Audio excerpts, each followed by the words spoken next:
So I'm a gastroenterologist, and I practice and live in the suburbs of Detroit, Michigan. I'm a big sports fan. He became the Rhodes Scholar representative as well as the homecoming king at Ohio State. You know, what we're trying to do is replicate what you would have, for example, in my office. You know, we want to be real and answer questions that are tough sometimes. Take a topic and really understand it and develop a solution. At the end, we'll help the patient that's in front of us and also help the patients at home as well as in the studio audience. That's the essence of what we want to do.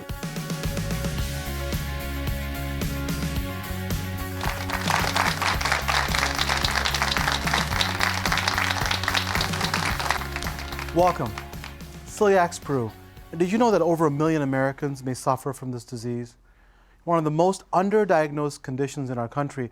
I have a story, one of my patients had a magazine out and says, top 7 most underdiagnosed condition, and number 7, celiac sprue. So I remember vividly from that time on, I always, looked for it. We looked for it, in people who have atypical symptoms. So celiac disease can affect your gut, your skin, even your brain, from bloating to abdominal pain, seizures, skin rashes, diarrhea, or constipation. A lot of symptoms. So what exactly is celiac sprue? It's a disease where the body does not tolerate gluten. And gluten is a substance that you find in food and beverages containing wheat, barley, and rye. In patients with celiac sprue, the gluten damages the intestines, so the nutrients, vitamins, and minerals cannot be absorbed properly, and vitamin deficiencies, anemia, and lack of growth can happen. Diarrhea and constipation happen along with unexplained weight loss. Infants can have it, children, adolescents, and adults all can be diagnosed. Children can have growth delay. Adults can have anemia. All these symptoms, how do we diagnose this condition? It's a simple blood test, A tissue transglutaminase antibody, hard to say, but an easy test, or anti-endomysial antibodies are detected in these patients. What about treatment? Almost completely dietary. Any food or drink with gluten has to be avoided. So wheat, barley, rye containing foods have to be strictly taken out of the diet. A dietitian can be very helpful in assisting you. And nowadays, stores specializing in gluten-free food are increasing everywhere.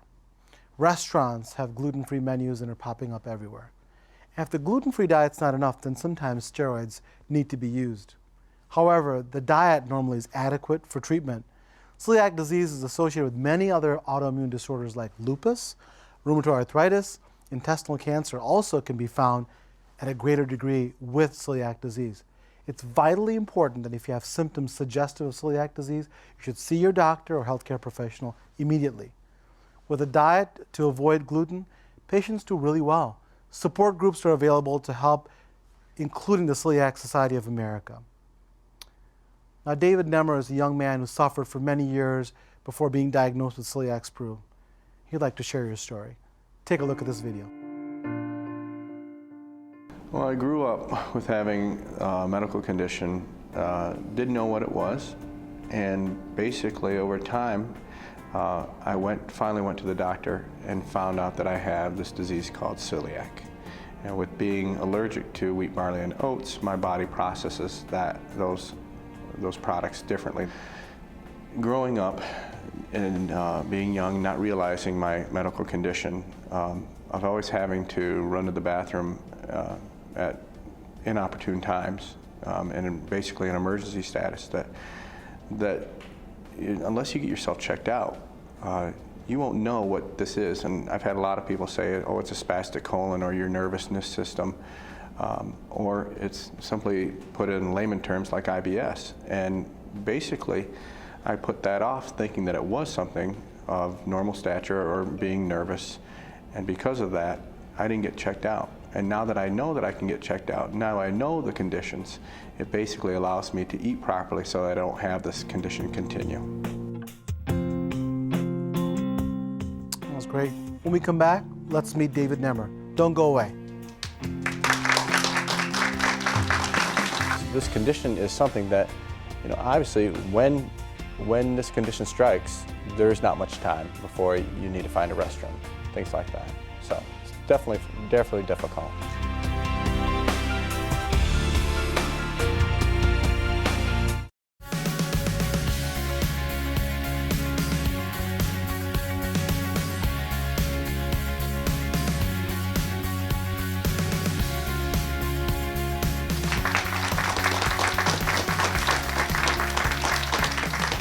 Welcome back. I'm now joined by David Nemer.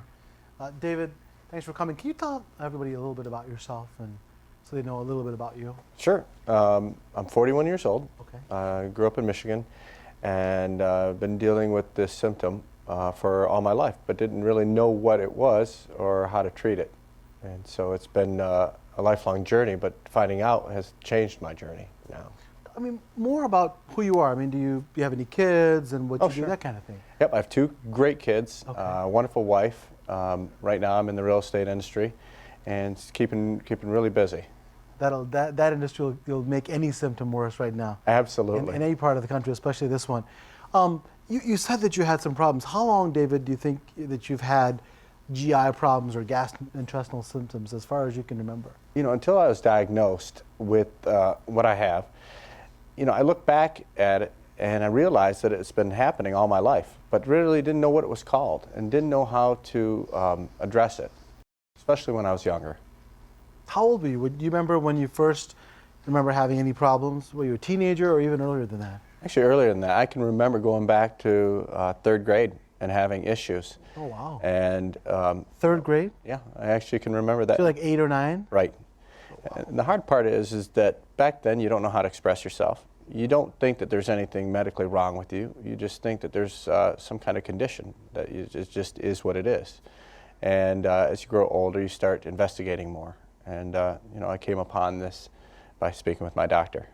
Perfect. Now, let me have you go back. When you were in high school or even in college, how did you cope with this? I mean, because when you're young, you just think, nothing's going to ever get to me. I'm invincible. I mean, but you're having problems that a lot of other guys aren't having. Well, how did you deal with it?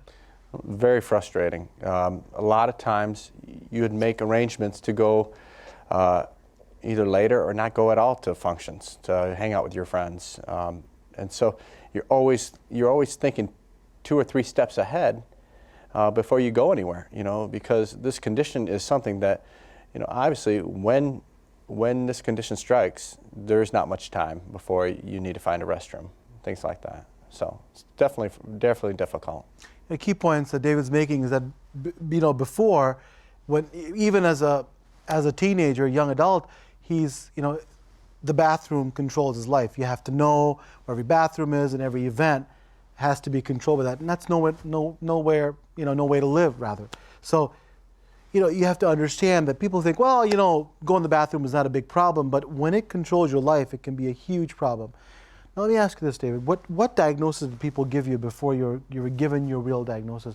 What did people say you had, your doctors or healthcare professionals? Yeah, when I would speak to my doctors about this condition, of feeling that I had to go to the restroom a lot at inopportune moments, a lot of them would just say it's a nervous disorder or a spastic colon or, like a layman term, IBS. And there was no real treatment solution for it. They just basically said, this is what you have, deal with it. Tell me, and it's going to be a hard question, but how many doctors do you think told you that you had IBS or spastic colon? Oh, I've had probably 3 or 4 doctors before this. And so, when you hear it several times, you start to believe it. And finally, it took me a time to be able to speak to my doctor with a one-on-one with him and have him actually listen to me and help him he actually understood how I was feeling and took the time to do that more investigative approach, and which was great because I wouldn't have known otherwise without him. And did you think that the other 3 or 4 doctors didn't listen as much or didn't pay attention to a lot of your symptoms or just said, oh, you have this? Is that what happened? Or? I think a lot what happened was, being at that age, at different ages, being young, they could have just said, well, you forget that you have to go to the bathroom because you're too excited because you're doing something else, another activity. As you get older, they could say something. Basically, they were for layman terms, I'd just say they would just not take me serious enough about it. And blow you off a little bit. And the frustrating part about that was, I thought, well, since they're the expert, they must know, and I would not think about it or dwell on it much.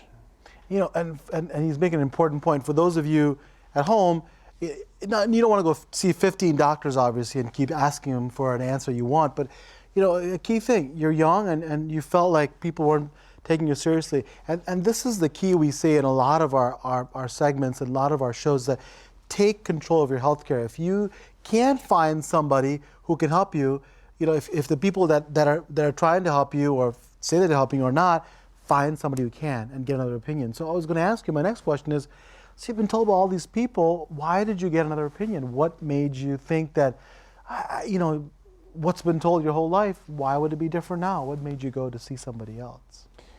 You know, the biggest thing what happened to me was turning 40. I'm actually 41 now, but turning 40 was a milestone for me where I felt like I'm getting older. In your 30s, you still feel invincible, and when you start to turn 40, I want to make sure that everything's okay. And if I have a concern, I wanted to make sure that that concern was going to get met. And so I think it was basically my age of turning the big 40 made me decide that this is what I need to know. And if someone can't tell me with precise detail from a medical test that this is what I have, then I need to find somebody that will.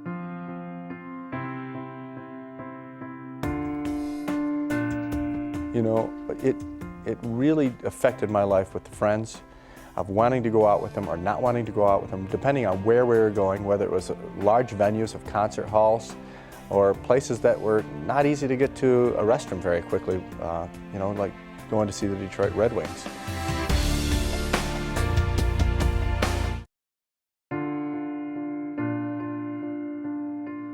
But by talking to my doctor and by having him absolutely listen to me, he dissected and came across the feeling that I could have something more than just a nervous colon. And so it was so critical for me to talk to him, and so important for him to be able to look through everything and then give me the right diagnosis so that I can have a normal life. Now tell me what happened. How did you get diagnosed and what did you have to go through? Well, the most interesting thing was, it's not an extreme pleasant experience, but I tell you what, it's worth it. The best thing about it was, I sat down with my doctor. I explained to him my symptoms of fatigue and being bloated, and obviously having to run to the restroom at a moment's notice. And the more I spoke with him, the more he learned and listened to me, and felt like I actually felt like he took great care in that. And so what we did was we ran a test of the upper and lower GI and had tests done, and which came back conclusive for the disease celiac. Okay. And so the key things you said, that number one, that the doctor actually listened and took history. And in our field, when we see patients, probably 95% of what we find as diagnosis by history. So if you have somebody who can listen to you, that was the key of everything you said. Right. And of course, we did the diagnostic test, but the key was that they listened. Now, how did the procedures actually go when they looked inside your stomach? Was it hard? Was it easy? No, the best thing is that you fast 24 hours before the procedure. You come in and they anesthetize you, where you're actually put to sleep. And it's fantastic because there's no pain, you don't know what's going on, and you wake up and it feels like you were gone maybe a couple minutes. Right, exactly. Do you remember after coming out, did the doctor talk to you a little bit and kind of explain what's going on? Absolutely. Okay. The best thing was he was there talking not only to me but to my wife. For me coming out of anesthesia, things were still foggy and a little bit unclear, but the best thing was that him explaining it to me and my wife. My wife was to be able to relate back to me once the anesthesia fully wore off. That's perfect. Again, another point is that when you have a procedure or a surgery, it's important that you ask, even if the doctor or the healthcare professional doesn't talk to you, it's important that you say, listen, I want you to talk to me and my loved one. It may not be your wife or your husband or a friend, just so you have an understanding. It's key to have an understanding of what's going on. And it's not just a favor, but it should be expected. Now, you got the diagnosis and you got the diagnosis of Celiac Sprue. Right. And was it hard to treat it? How do they treat that? The best thing about it is it's an allergy with wheat, barley, and oats. So by taking that part out of my diet, my energy levels have gone up immensely. It's been fantastic. There's not that bloatingness feeling or that fatigue afterwards, after eating. And then obviously the greatest and most important thing to me is the that I'm not having to run to the restroom all the time. Bathroom. And that's critical, because that was controlling my life. And the bathroom, I bet you before when you drive on 75, you knew every bathroom probably, every exit. You know, with this, you kind of have to, when you get nervous about it, you have to be humorous about it as well. So my famous thing was that I knew where the bathrooms were in the county that I lived, and the nice ones too. And so you have to have some humor to it. Well, and that's the thing, you know, everybody that has this disease, whether it's celiac sprue or inflammatory bowel disease, I mean, the bathroom becomes, you know, it's the most important thing because you don't want to have an accident. The fear of having an accident is tremendous. Now, has it been easy to follow the diet? Are there resources available for you, or how hard is it to follow the diet? You know, it's actually really easy to follow the diet. The best thing about it is the web helps out immensely. You can look up anything, and you know, you really don't know about the gluten-free products until you really start looking into them online. And I was amazed at how much gluten-free products you can get, and it's been fantastic. Is there any place that's local that you would say that's the easiest? I mean, just go on the web and do a Google search. Is that what you did? Yeah, absolutely. The most difficult thing that I have had is going out to restaurants and just making sure that they have gluten-free menus. That I was unaware of that until I mentioned that to one of the restaurants, and next thing you know, they all have gluten-free menus, which is fantastic for me too. Okay. Before you had the diagnosis, how much of a toll did this disease play in your life? And did it have any effect on your personal life or your social life? Oh, absolutely. You know, it really affected my life with the friends, of wanting to go out with them or not wanting to go out with them, depending on where we were going, whether it was large venues of concert halls or places that were not easy to get to a restroom very quickly, you know, like going to see the Detroit Red Wings. The bathrooms are few and far between. And the lines are... And the lines are long. Exactly. And so to go to something like that was not appealing to me, not because I didn't want to go see a game, it's because I was worried about what the effect would happen is if I had to use the restroom at that point, and how would I get out, basically, and you know, address it. And we're in Michigan, we do a lot of boating and stuff. I mean, it's virtually impossible. Absolutely. I mean, to do that, right? Because you can't find a bathroom. Yeah. Well, that's great that, you know, you were diagnosed, and how is life now? Do you feel like life's really changed for you? You know, I absolutely love it. It makes me feel so much better. I don't have that bloatedness or the tired feeling. The best thing about it is being able to get in a car and go driving and not have to worry about where the next restroom is on the next exit. And so it's taking control back of my life. Perfect. Well, David, thank you for sharing your story, and hopefully, you know, a lot of you are watching at home. If the key points are, if you have symptoms that are unexplained and you're not getting the right answers, please go and find somebody that can give you the answers. So appreciate you sharing that, and hopefully we can get somebody else who was in your shoes that now will get treated. Sure. So Thank you. thank you very much. Appreciate it. When we come back, we'll talk to a dietitian that'll help you with following a gluten-free diet. Don't go away. You got to be really good at reading food labels and learn the additives that contain gluten. One thing you can do is there's apps that you can download to your smartphone. I love apps. Yeah. And so you can actually just go to the app and look and see if a particular ingredient contains gluten or not.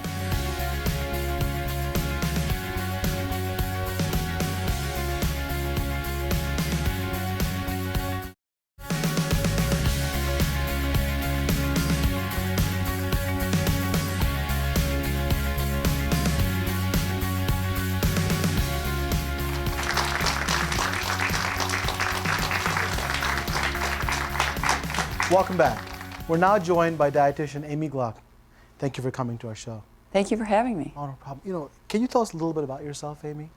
Sure, I'm a registered dietitian. I got a master's degree in nutritional science from the University of Michigan, and I've been working as a dietitian for over 15 years. Can I ask you something what made you to choose this profession? Why did you want to be a dietitian? I've always been really interested in food and the nutrients and proper eating, and it just fit perfectly. Is it pretty fulfilling? I mean, because so many people have so much trouble, you know, with their diets. Is it pretty fulfilling? Oh, absolutely, absolutely. There's nothing more rewarding than being able to help somebody improve their diet and improve their lifestyle. And you get to eat all different kinds of food, probably, huh? Oh, absolutely. I love trying new foods. Well, what about, celiac sprue? What is gluten? So maybe you can tell the audience at home what's gluten and why it's important for this disease. Right. Well, gluten is a protein that's found in wheat, barley, and rye. And it's a lot of times found in oats, depending on how the oats are grown and processed. And so why is it important in celiac disease, would you say? Well, it's important because what happens is there's an autoimmune response that triggers the body to attack the villi in the small intestine and actually destroy them. So that really interferes with the absorption of nutrients because those villi is what allows our body to absorb nutrients. Perfect. So an important point is that in the small bowel or the small intestine, so you have your esophagus, the stomach, and past that is the small intestine. But these little, if you look at it in a microscope, there are these hair-like things that are called villi. And what happens is that with this disease, the gluten, your body thinks it's foreign. So then it attacks the gluten. Well, then in turn, it attacks the villi or the projections and then destroys that. What destroys it, you can't absorb any nutrients, like you said, and then you have your symptoms. What are some everyday foods that you can think of that would have gluten? I know you talked about the wheat, barley, and rye. What about some foods that you and I would eat that would have? Well, there are the obvious sources. For example, anything that's made from a flour, from wheat, bulgur, pastas and cereals made from wheat. But there's also a lot of gluten in other ingredients, such as emulsifiers, starches, stabilizers, artificial colors, artificial flavorings, and even natural colors and natural flavorings. What's an emulsifier again? An emulsifier is something that's found in like a salad dressing that keeps everything in suspension. Even that has gluten in it then. Wow. Correct, yeah. So that leads to my next question. It seems like gluten's everywhere. And how do you avoid it? I mean, because this disease, you have a little bit of gluten, you can really have some problems. How do you avoid it? Well, you got to be really good at reading food labels and learn the additives that contain gluten. One thing you can do is there's apps that you can download to your smartphone. I love apps. Yeah. And so you can actually just go to the app and look and see if a particular ingredient contains gluten or not. Oh, okay. Are there free apps too for people? I mean, is it all paid apps or? Yep. There are free apps for that. And what they do is you just download it and then it tells you all the foods that are available in your area or whatever that you can eat that without having any gluten? Is that how it goes? You'd be looking at the ingredient list on the product, and then you can look up any ingredients that you're unfamiliar with or uncertain whether or not they contain gluten. Okay, perfect. What about traveling? A lot of people, this is a disease that affects a lot of young people. They're traveling. How do you avoid gluten when you're traveling? There's an app for that too. Yeah, you can search restaurants based on which ones have a gluten-free menu or gluten-free options. So that's one way. Most restaurants would be able to prepare you a dish, a fresh cut piece of meat with perhaps rice or potatoes and a fresh steamed vegetable, or possibly something like an omelet with potatoes and fruit. So there are gluten-free options that are available at most restaurants, but you also want to make sure that you let your server know that you have this particular medical condition so they can ensure that everything is prepared properly. That's great advice. So you can go to any restaurant, pretty much everybody can give you a piece of steak with a baked potato and a vegetable, and you should be okay. Now, is there any problems I've heard where there's cross-contamination because they're in a kitchen where there's gluten? I mean, are restaurants getting better and better now at not doing that cross-contamination? Yeah, and there are certain restaurants that are more in tune to that, but that's why you'd want to let your server know so they can relay that information to the cook so that they are not cross-contaminating and using a pan that had flour in it possibly, or a cutting board that had some type of gluten product on it. And I'm seeing now more and more, because not only for celiac sprue, but people think that a gluten-free diet's more healthy, that more and more restaurants are actually having a whole section of the menu. I don't want to, I remember P.F. Chang's has like, I think, a gluten-free menu. Are you seeing that more and more, that actual sections of a menu that are all gluten-free? Absolutely, and there are websites online where you can go and find special gluten-free menus for a lot of the chains like Chili's or Outback, Ruby Tuesdays. So a lot of them are catching on to that. Yeah. Perfect. Well, thank you for that's great advice. I appreciate you coming down. Oh, you're welcome. When we come back, we have an easy recipe for cookies for Celiac Sprue, and for those of you who don't have Celiac Sprue, don't go away. And then I know that with a lot of celiac patients, something that they run into that's a kind of problematic is getting enough fiber in their diet. Oh yeah, big problem.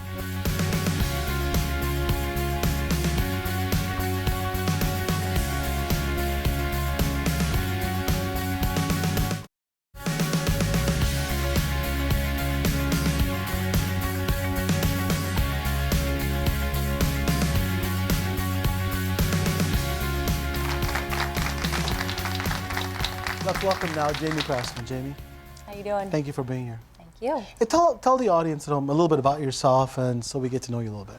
Okay, well, by day I'm a career woman, but in my spare time I love to bake. Since I was a kid, my whole family loves to cook, and so the baking was always kind of left to me, and kind of got in the kitchen from a young age. And a lot of my friends have many dietary restrictions. My aunt actually suffers from celiac. So yeah, so gluten-free was kind of something that I got into myself. I have a lot of vegan friends, so baking to different dietary restrictions has always been something of an interest to me. Yeah, so that's kind of how I got into this whole. Has it gotten easier? I mean, we've been told by a lot of patients who have celiac sprue, people who have to avoid gluten, that it's gotten easier over the years to find ingredients. They don't have to go everywhere. There's even gluten-free beer now. There is, yeah. All these ingredients are really at your disposal.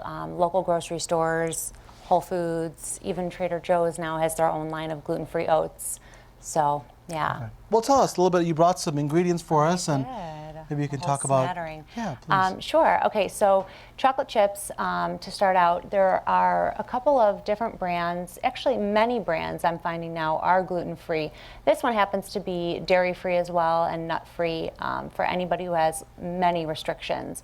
So, you know, even Ghirardelli and a whole bunch of, you can just take a look at the label. Coconut oil happens to be something that I love. I think it happens to be really healthy. It's something that I used to make these cupcakes that we'll get to in a second. Yeah, we use coconut oil all the time now. Do you? Yeah, it's really good for you. Peanut butter, I think, is a great, it's a great binding agent, which you tend to lose out on when you don't have gluten in a lot of recipes.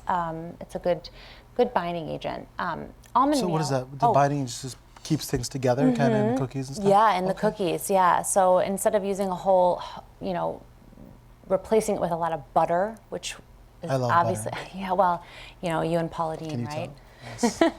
Instead of using more butter, you know, we like to find healthier alternatives. So I like the natural stuff that separates, you know. Now, is all peanut butter gluten-free, or just some particular brands? You know, that's a good question. I don't know if all peanut butter is gluten-free. This one happens to be gluten-free. The back of the label, if you turn it over, and there's the gluten-free.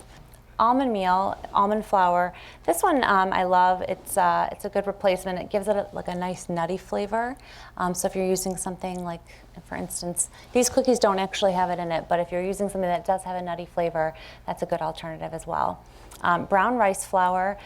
My go-to flour blend when I'm making either cupcakes or cookies is to take brown rice flour, tapioca flour, and a little bit of potato starch. Okay. And I make a big batch of it, and that's what I use instead of white flour or wheat flour blend. Yep. That's a great tip. Okay. Yeah. So, and then I know that with a lot of celiac patients, something that they run into that's a kind of problematic is getting enough fiber in their diet. Oh yeah, big problem. Right. So whole ground flaxseed meal.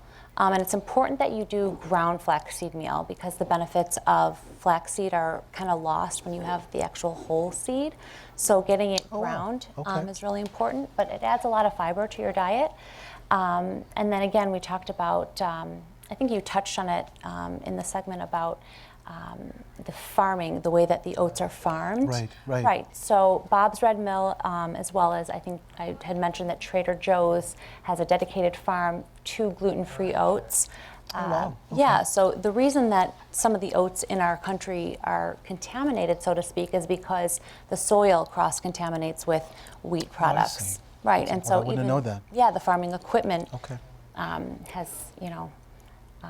contaminates the other oats. And then xanthan gum is actually a thickening agent, Okay. kind of like the salad dressing that you were talking about. Yeah. It's a thickening agent and it's a stabilizer, which is what the gluten does in flour. It thickens and it stabilizes. So that's something that, along with a flour blend, you can use to thicken and stabilize. And do a lot of baking without having to cheat on your gluten-free diet. Exactly. That's perfect. So you got these delicious cookies that I want to eat by myself here and not share with the audience. Would you maybe tell us a little bit about those cookies and how you Sure. make them? Absolutely. So these cookies are fairly simple to make, and the reason that I chose to give this recipe to the audience and to the at-home viewers is because it actually doesn't involve any difficult, flour blends or mixes or having to go find any difficult ingredients. You I can like that. Yeah, that's Simple, yeah. It's very simple. The ingredients that you need are the natural peanut butter, the gluten-free Like variety, that, of yeah. course. Yeah. You're going to get your gluten-free semi-sweet chocolate chips, a little bit of butter. So I chose sunflower seeds because I happen to think they add a really nice crunch. We've got some vanilla, a little bit of brown sugar, a little bit of regular sugar, some eggs, some cinnamon, and a dash of kosher salt, and some gluten-free oats. So this recipe is super simple. It takes less than 20 minutes in your kitchen. Drop them on a piece of parchment paper or a little greased cookie sheet, and you're good to go. These cookies, how about these? The cupcakes, yeah. they take a little bit longer to make, but Yeah. you're going to get a little bit of a flour blend, and the coconut oil is used in them, a little bit of coconut flour, which we don't have here, but There's coconut flour? Coconut flour. How is that made? Is it just Another ground one. up coconuts or what? How is it made? I'm not Well, I mean- exactly sure, but that's okay. But I But is it just ground up coconut? I'm pretty sure, yeah. They okay. yep, it's a delicious alternative. Okay. Yeah. So Go ahead, I'm sorry. I interrupted yeah, you. and there's a whole host of ingredients. I don't know that we're including that recipe, but No, I can please get do. it to you. But no, I would tell the Yeah. audience too. I think we have a little bit of time. We can do it. Well, offhand, it's coconut flour. It's a blend with the tapioca and a little bit of brown rice flour. It also includes white rice flour, which is not here either. It uses the xanthan gum as well for a stabilizer. It looks delicious. I'm Oh, gonna they try it. are delicious. Let me ask you a question, Yes. and I don't know if is it easy to make gluten-free bread? It's fairly easy. The one thing I will say is that you do need to follow a very specific recipe when you're making gluten-free bread, Yeah. and you need to purchase the correct size pan for what they say, because sometimes if you use a different size pan, it doesn't rise correctly. Oh, it has to be smaller, or? Well, it depends on the recipe. That's why Oh, I I say see. follow the recipe very carefully and very closely. So we'll put it on the website. Our Yes, website. put it on the website. I want to eat one of these cookies. So which Okay. one should I eat? Do you think any of them or all I of say them? just go for what's first. For the Yeah. gusto. You wanna I join say me? go through the line. Yeah, sure. Perfect. I'll give you one here. Delicious. And then I'll eat Cheers. the cupcake too. Yeah. Yeah. Cheers. It's nice. I'm eating them all. I'm taking them home. Mm-hmm. And which cupcake? Any of them? This is yummy. Good. Made for. I wish you could taste it on TV. Taste-o-vision, smell-o-vision. Sorry, I'm a mess here. That was delicious. Oh, good. When we come back, we'll answer questions from the audience. Yum. Oh, good. If you have a first-degree relative, like a parent or a sibling or a child, you actually have a 1 in 20 chance of actually developing celiac disease over your lifetime.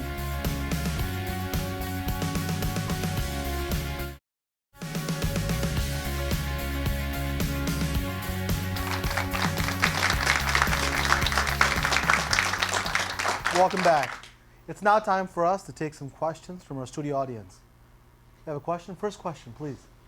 Yes, I have a cousin with celiac sprue. Do I have a higher chance of celiac disease?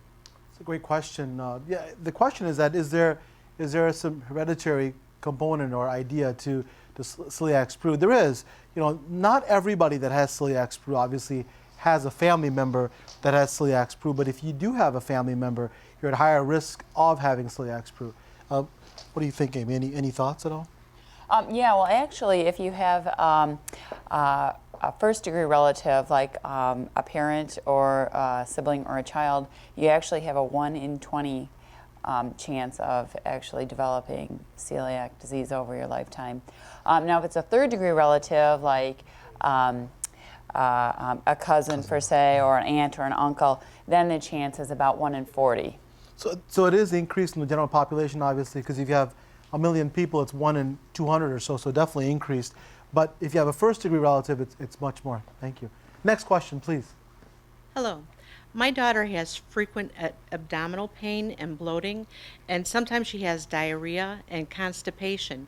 Could she have celiac disease?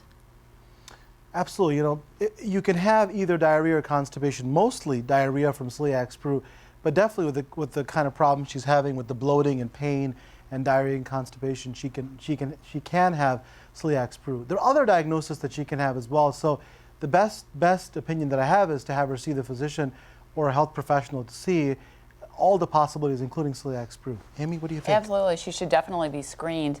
There's a blood test, as Dr. Nandi's mentioned, and then you could follow that up with a biopsy if the blood test comes out positive. So simple tests, like you pointed out, simple blood tests if you're looking for celiac sprue, but absolutely that history can be very consistent with celiac sprue.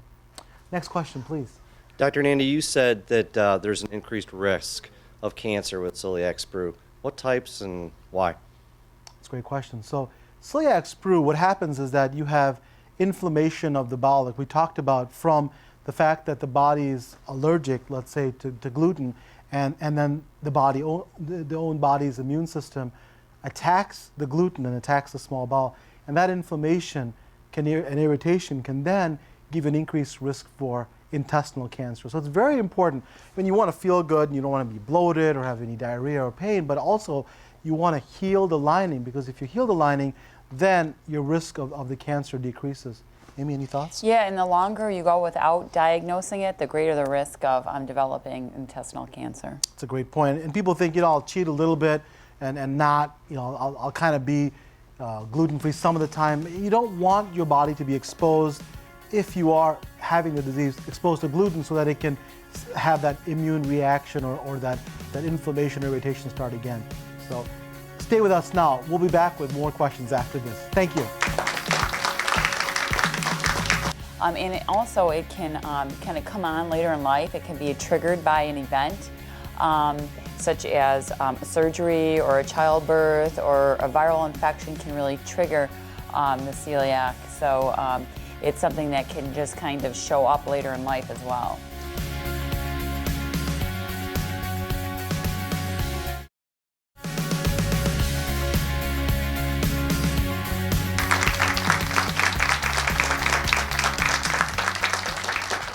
Welcome back.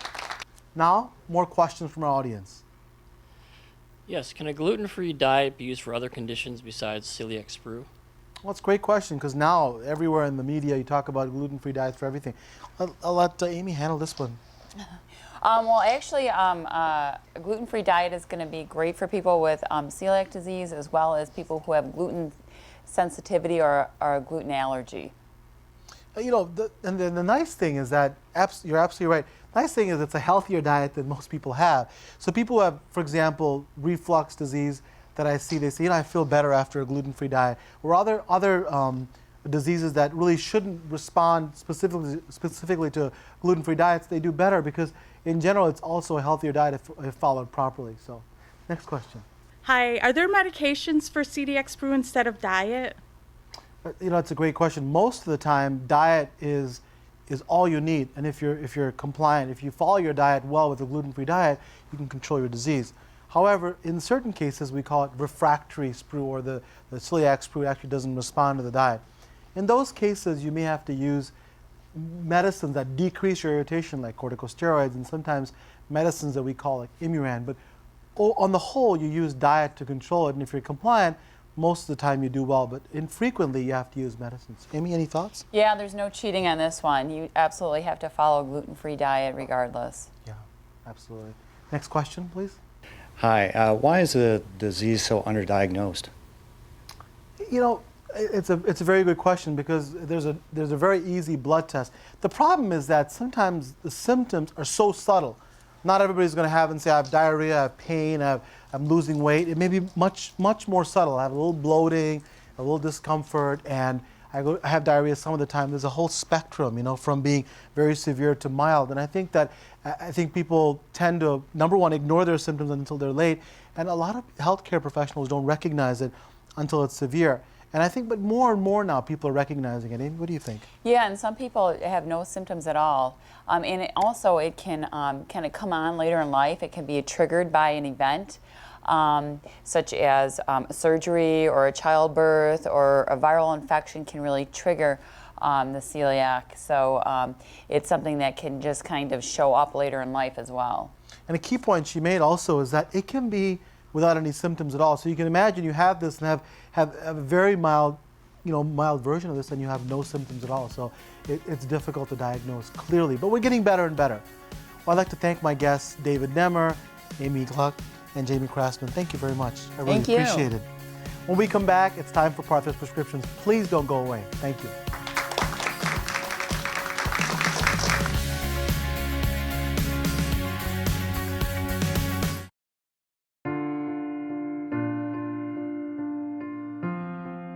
I think what's imperative for people to know is this. We all go to the bathroom, but if you're having issues where you are actually going to the bathroom where you're having to, it's more of an emergency state, it could be something more serious than just, a spastic colon, or what people use as layman terms as IBS. So it's imperative, go get checked out. It's not that hard, it's quick and easy, and you'll know right away. And that way you can change your lifestyle, change your diet, and lead a happy, successful life. Welcome back. Today we've learned a lot about celiac sprue and its effects. What can we take away from today's Partha's Prescriptions? Number one, advocacy. If you have symptoms and they're not being controlled, be your best advocate. Ask your doctor or health professional if testing can be done. Like David, your life can change dramatically for the better. Number two, with persistent symptoms of abdominal pain, bloating, change in bowels, and with weight loss, consider celiac sprue as a possibility. Again, ask your doctor. Number three, remember that celiac sprue can be associated with intestinal cancer and autoimmune diseases. Prompt diagnosis may help you get effective treatment. And number four, increased awareness of this underdiagnosed illness. Help your Celiac Society of America with education in your own city or neighborhood. Finally, there's a beautiful word in the Hindi language, and it literally means the light in me honors the light in you. And the way we demonstrate that in India is to put your hands together and bow down. That word is namaste. So namaste to all of you, and thank you for joining me today. If you'd like to know more about today's show, please visit our website at www.askdrnandi.com. And please look for us on our Facebook and Twitter page at Ask Dr. Nandi. You can find more information on today's guests and helpful tools in your search for treatment and for information on celiac disease. Thank you very much.